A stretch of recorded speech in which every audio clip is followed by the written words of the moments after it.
Queridos irmãos, a paz do Senhor Jesus, estamos para estudar mais uma lição da Escola Bíblica Dominical, a lição de número 6. Assim como já foi feita a abertura, e eu estou na responsabilidade do primeiro tópico, chamados incircuncisão. E vamos falar sobre o conceito da circuncisão, o significado religioso da circuncisão, a circuncisão do coração e, em quarto lugar, a circuncisão da nova aliança.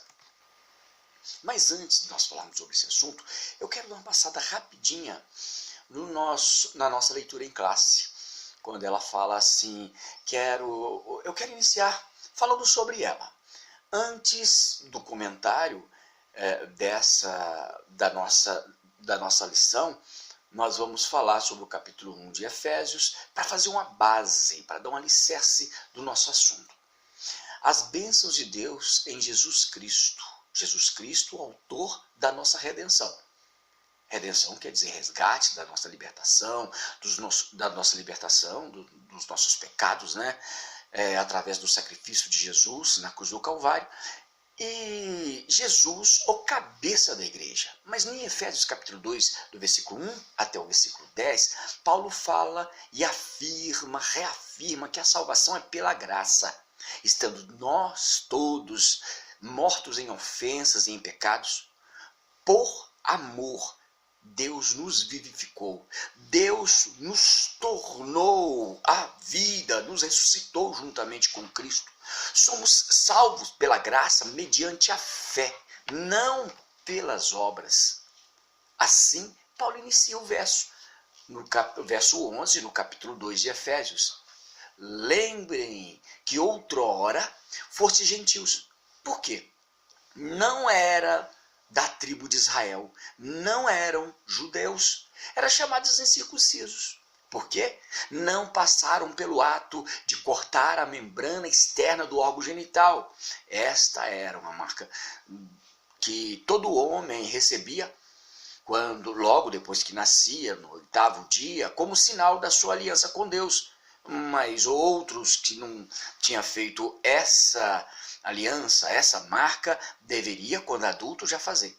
Somente quem tinha essa marca era considerado judeu. Este foi o rito vindo direto, como um pacto de Deus a Abraão. Pode dar uma olhada nos detalhes em Gênesis capítulo de número 17, versículo 9 até o versículo 13. Até escravos e outros mais que agregava a tribo para se tornar um judeu deveria de passar por este processo. A circuncisão, irmãos, no dicionário Ruais, ele define a circuncisão como retirada cirúrgica do prepúcio, praticada por razão higiênica ou por razão religiosa. E no versículo de número 12, naquele tempo, diz assim, naquele tempo estáveis sem Cristo. Esta era a condição antiga dos gentios antes da cruz de Cristo. Não tinham vínculo, não tinham conhecimento de Cristo.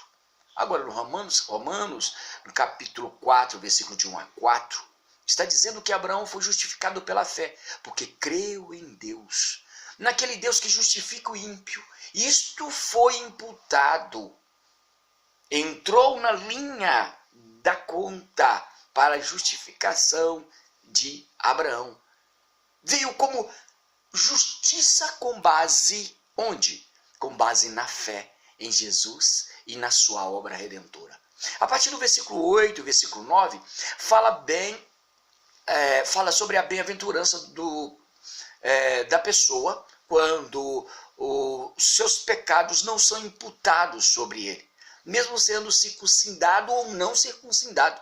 Assim, a resposta certa a uma pergunta pode ser assim, o pecado não será imputado para aquele que colocar a sua fé unicamente em Cristo e no sacrifício da cruz, pois a fé será o elemento necessário para ser justificado por Cristo. Logo, vem os demais processos da salvação, que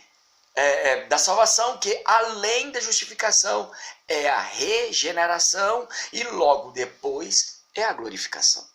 Abraão foi justificado pela fé. E isso foi muito antes de ser circuncidado. Tudo isso para ser pai tanto de judeus como de gentios, sendo ele circuncidado ou não, independente que seja. Assim, a base para a salvação é pela fé e não é pela obra. No versículo 13, a promessa de ser herdeiro do mundo não foi feita pela lei de Abraão, ou para os seus descendentes, ou melhor, ou a seus descendentes, né? Porque a lei de Moisés não tinha sido dada ainda, pois Moisés nem tinha nascido. E aí? Foi dada pela justiça da fé. A justiça da fé aqui é a fé em Cristo e no sacrifício da cruz para nossa redenção, nossa salvação. Se os que são da lei são herdeiros, o que cumpre a lei na risca são herdeiros. Logo, veja só, logo a fé se torna vã, né? Logo a fé é imaginária. Logo a fé é inútil, desnecessária, é dispensável. Porque se a lei faz a pessoa se tornar herdeiro, então a fé ela vai ser colocada de lado. Assim, não pode haver salvação nas obras da lei e na fé. As duas não se misturam. Uma anula a outra. Por fim, a promessa é anulada. A fé nas obras anula a Cristo e tudo o que ele fez na cruz do Calvário. Portanto, pela graça sois salvos mediante a fé. E isto não vem de vós. É dom de Deus, não vem de obras para que ninguém se glorie. E quando a gente fala sobre incircuncisos, nós vamos falar sobre isso no próximo bloco.